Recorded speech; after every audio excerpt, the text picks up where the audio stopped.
Qadın nə üçün güclü olmalıdır? İlk önce öz için. Necə yəni? Kadın dayaqdır. Hamının üzerinde durur. Yani kadın güçlüdürse, sütun güçlüdürse bina da güçlüdür.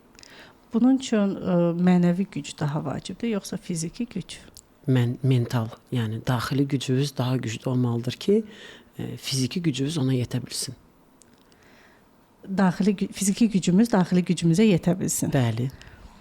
Fiziki gücümüzü necə təkmilləşdirək? Onun bir balı yoktur. Yani insan ümumiyyətlə kamil varlıqdır və bacarıqlıdır. Yəni belə düşünün də nə qədər çox böyüyə bilirsə, o qədər çox böyüyür. Limitlər yoxdur. Limitlər insanların beynindədir. Çərçivələr, məsəl üçün gələ biləcəyiniz nöqtə. Fiziki güc isə sizin özünüzü harda görməyinizə bağlıdır. Siz istəyirsiniz zərif bir qadın olursunuz, istəyirsiniz güclü bir qadın olursunuz və yaxud da mən bunu daşıya bilmərəm, bunu başqasına daşıtırım deyə bilərsiniz. Bu artıq sizin beyninizdə qoyduğunuz bir növ bir çizgidir. Mənim üçün gücün limiti yoxdur.